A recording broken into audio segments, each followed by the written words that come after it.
Well, hello, everybody. This is Luci Dumas, and you have found the Profitable Photographer here on YouTube.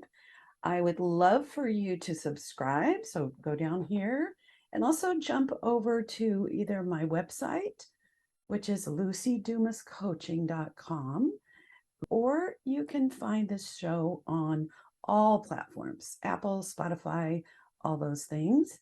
You might wonder who I am.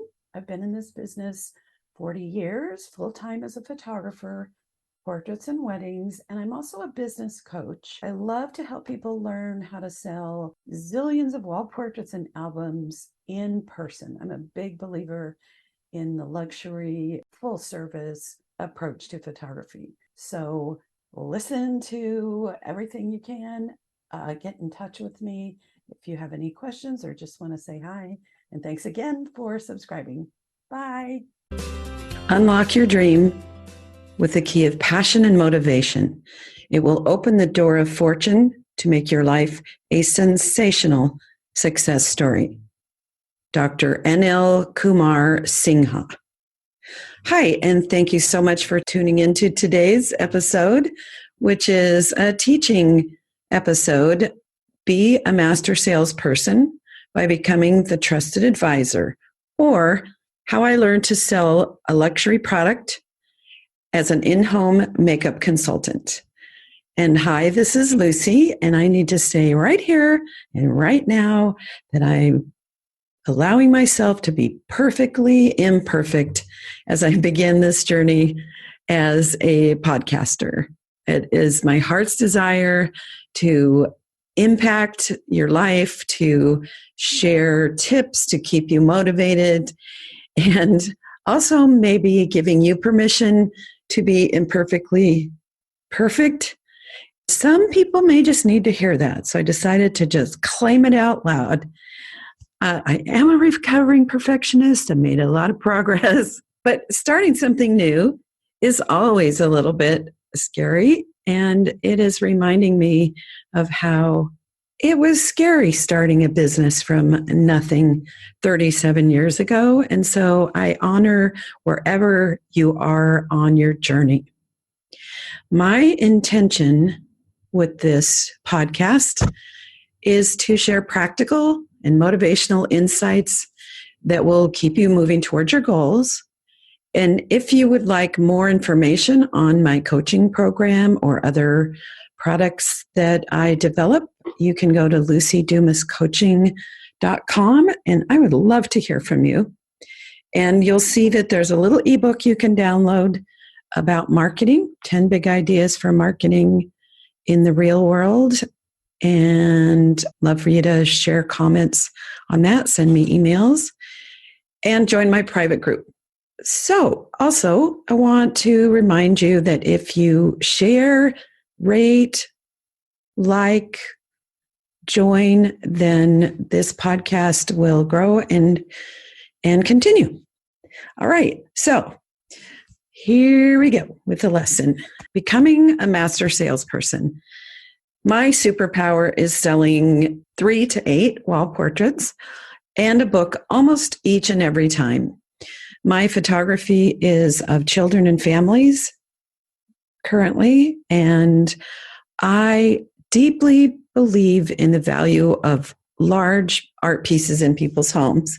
And so that is my goal, to inspire and excite them to want to create these lifetime portraits.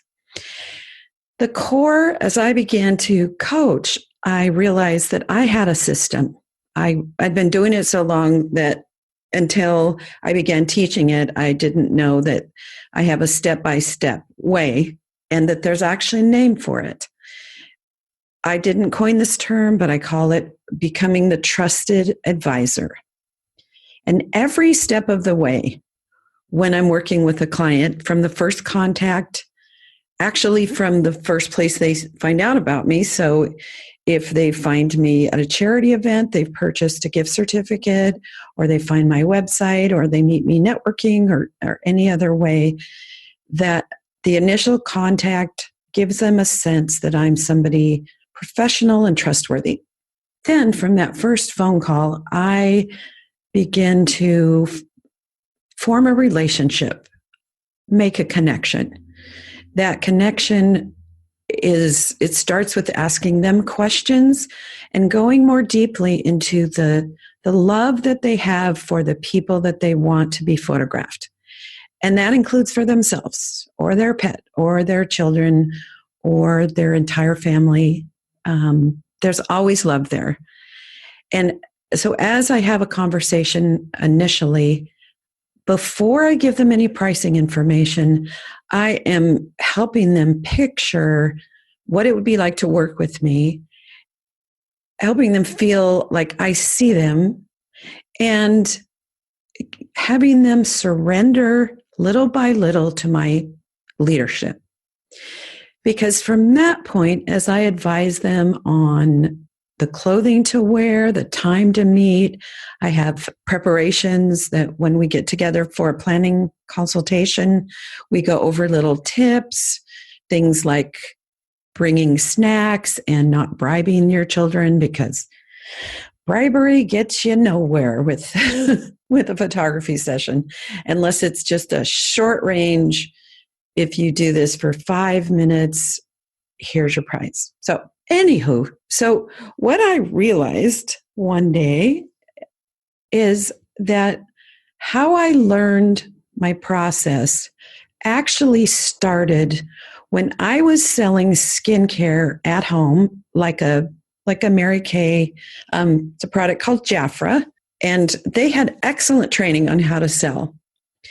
And I was doing that to supplement my income while I was growing my photography business, not realizing I was also learning some amazing and practical tips for how to become a trusted advisor / master salesperson. So I wanted to tell you some of the things that I learned from this. And as I thought about it, I realized, first of all, they're both luxury items. Makeup, skincare, you can wash your face with a bar of soap and go out in the world. You do not need, I mean, I need it. I love it, but you don't need fancy schmancy lotions and potions. So selling makeup is selling something that is a promise in the future. It's really intangible because the results are something that will happen as they use the products. That is the same with photography. We, especially in this industry, in the portrait industry, a little more than in the wedding industry, we are doing a little bit of speculation. At least that's how I find the most success, is they are jumping in initially for a certain investment, and then my job is to wow them and build the desire so that then they purchase significantly more and are super, super happy about it. And they don't quite know what they're going to get. I cannot, unless it's, let's say, an executive session, a business portrait. I don't love the word headshot. Not my, the word shot, not my favorite. Anyway, but it's cool if you use that and you like it. No judgment here. Anyway, that's predictable. But some of the other things that I do, I'm painting a picture. So that's one thing that both have in common. The other is that the buyers are primarily women. I have very, very few men who contact me wanting a session and then follow through on a family portrait, or back when I did weddings for 10 years, it was rarely the groom. So women are the buyers. So here's some of the lessons that I learned. And especially for those of you who are just starting, I know it's so hard. Your friends and your family, they don't get it. It's harder to get them to invest thousands of dollars because they just know you as a person, not as the great and powerful photographer that you are. So lesson number one is it is so much harder to sell to friends and family than strangers. So the sooner you can move past the friend zone and find people who didn't know you before, the sooner you'll be able to charge what you are worth, what you want, and be seen as a professional. Often, when we work for friends or family, there is potential for some hard feelings. So you want to be careful with that and not get your feelings hurt if they don't live up to your expectations. But find the wonderful stranger that's going to love what you do. Number 2, I learned to use very descriptive words that paint a picture, to throw in lots of adjectives: creamy, glowing, silky. This is not photography. This is, let's say, the lotion or something. And that translates in photography. I use words like investment, and I don't use the word shoot. I say portrait sessions. This is going to tug at your heart. This is going to impact you. You're going to have lifetime treasures. The word treasures. So languaging is important when you're selling a luxury item. Also, I learned to have passion and enthusiasm in my voice, but not like that. But, when I would go to these women's homes and I would set out my little trays and they'd all sit around and we'd be doing facials on themselves, if I just sat there very calmly and said, "Here, try this on. It's nice," I probably would not have been very successful. But if I said, "Oh my gosh, you're just going to love this. Here, try this. Feel it. Feel how your skin just feels like baby skin now," with the tones, that's why I did very well. And it was a nice supplement as I was building my photography business.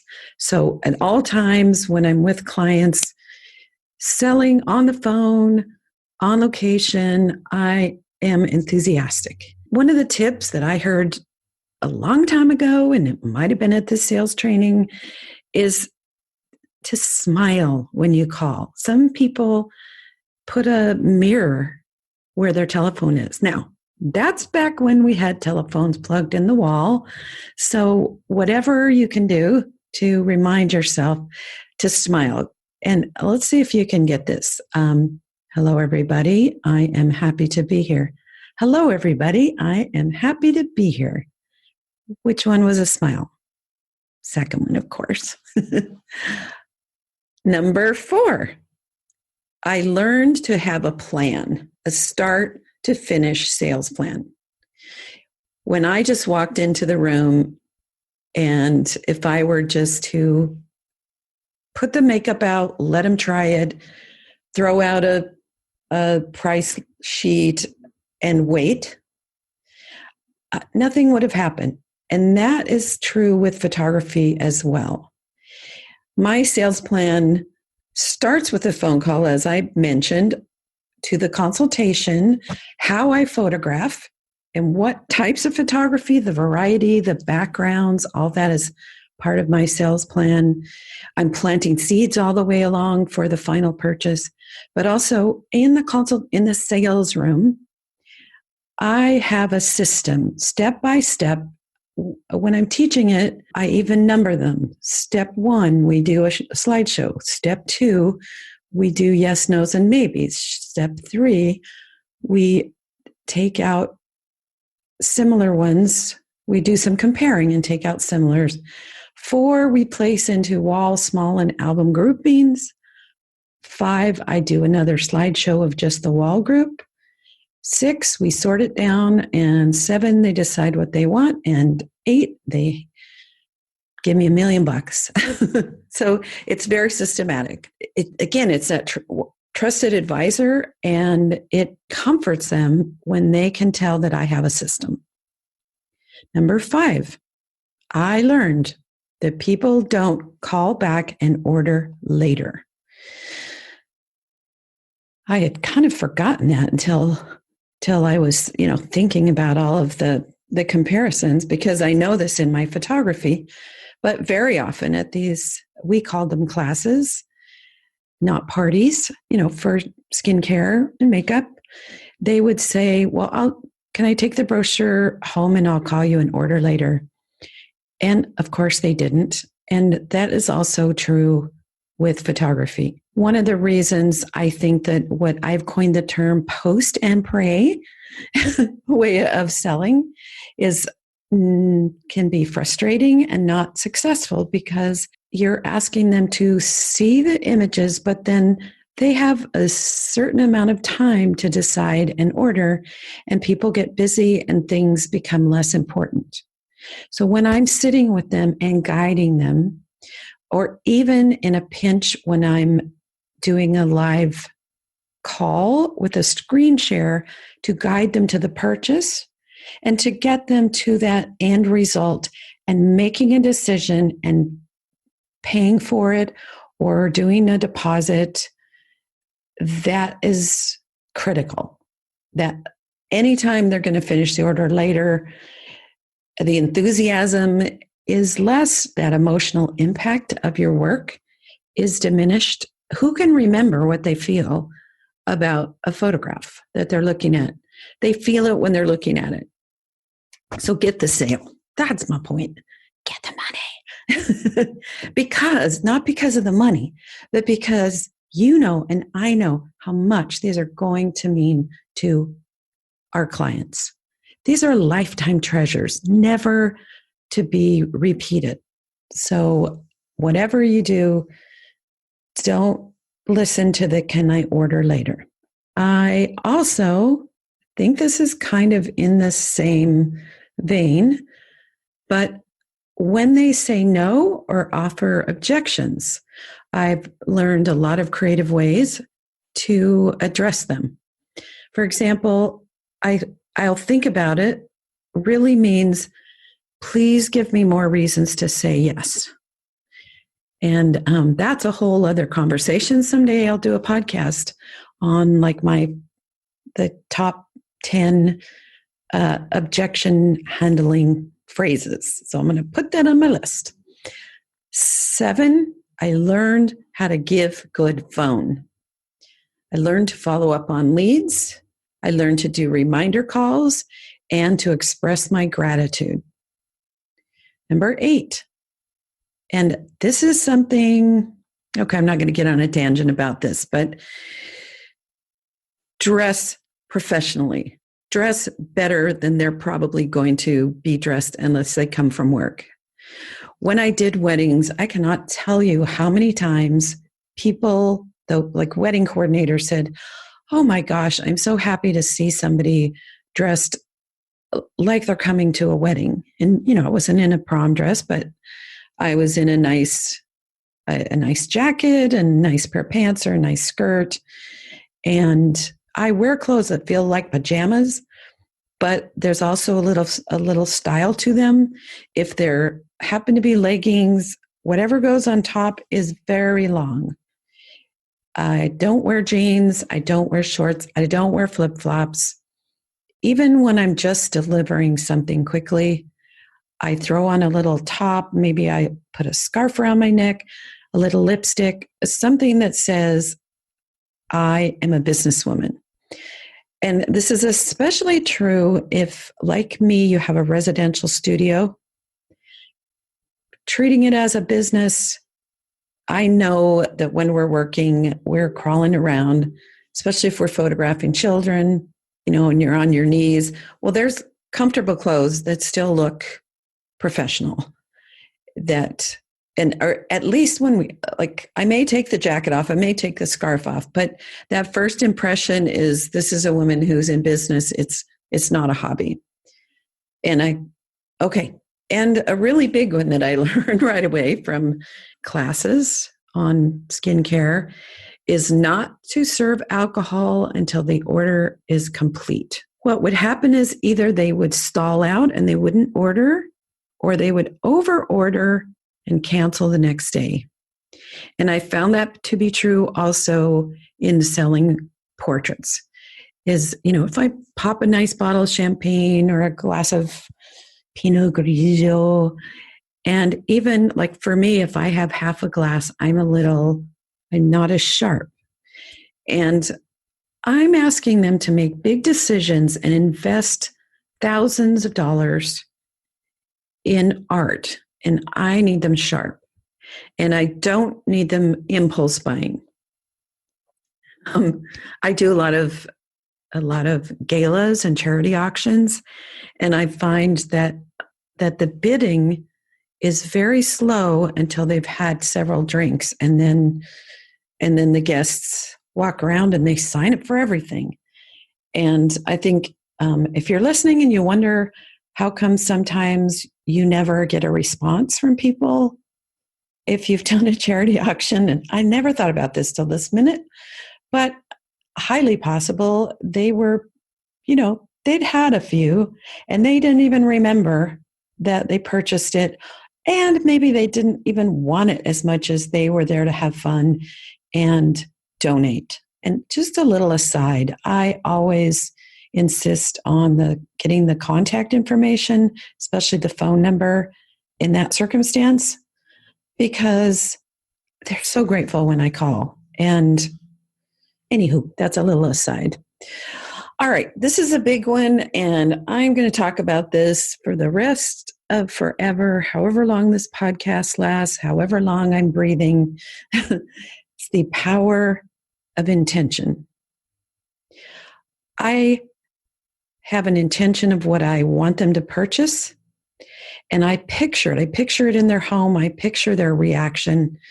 Before each sale, I visualize how much they're going to buy. And I kind of fill my heart with gratitude as if it's already happened. And you know what? More times than not, they reach that goal that I had in mind and more. Okay, so number 11. The importance of really believing in what you're selling and doing your best to communicate that. That skincare that I sold, I had used it for 12 years and I loved it. So that enthusiasm mapped across. And you might have already picked up listening today that I love and value portraits and albums and family heirlooms of photography. Probably, I think it's one of the, if not the most important possession that most people own, it's one of them. If you think about when people have had to evacuate or they've lost their home in a fire or a flood, so often on the news, the person that's standing there sad says, the only thing I really care about, assuming, of course, the pets and all the humans are safe, but the only thing I care about is the photographs. So because I believe in that and I have that passion for it, the clients pick up on it and then they invest well based on my passion because then they pick it up. Number 12, I learned not to prejudge people. I would show up at a fancy home with people that showed up dressed to the nines with tons of jewelry. And I would think, oh my gosh, this is going to be $1,000 order or a $4,000 order. And it would be like I'd go home with like $50 worth of, a couple lipsticks and, a blush as an order. And the same happens to me with photography clients, where sometimes they've got a fancy home, a fancy car, lots of jewelry, and they don't order well. And in both the makeup days and now, very often people who have modest environments, who are dressed casually, who, just have a nice car, but not a, I don't know what the most fancy one is in the world. I have had some fancy cars drive up to my home. Some of my neighbors have said. But anyway, you just don't know. There's 4 kinds of people, or 4 kinds of buyers. We'll say there's billions of kinds of people, but there's 4 kinds of people in terms of my product. 1, they can afford what I offer and they want what I offer. 2, they cannot afford what I offer even though they would want and love it. 3, they can afford it, but they don't value it. And 4, they can't afford it and they don't value it. So my job is to find the people that can afford it and can buy it, but I never know by first impressions. So these tips and more are things that I love to share. And if you have any questions, feel free to connect with me about that. I want to thank you so much for tuning in to the Be a Master Salesperson. And I want you to, here's that imperfect thing going on here now. How do I close this? So I want to close this by inviting you to get into my circle. I have a Facebook page that I'd love you to like. It's Luci Dumas, Lucy with an I, at Insight Training for Photographers. I'd also love you to join my private group, which is Insight Training for Photographers. And if you want to know more about my coaching or products that I may already have or will have in the future, just go to lucidumascoaching.com. And again, you'll see a download for my little ebook. And the thing I love about my ebook is that it is not about social marketing. It's about how you hit the streets. So it's 10 big ideas for marketing in the real world. And it's hit the streets and find your ideal clients. So thank you so much for listening. And be sure to, like and post and share and review and all that good stuff. And I will catch you next time. You have been listening to The Highly Profitable Photographer with Luci Dumas. If you've enjoyed this podcast, please rate, subscribe, review, and share. To connect one-on-one and learn more about our coaching programs, just go to lucidumascoaching.com. Until next time, go have fun photographing and selling your work.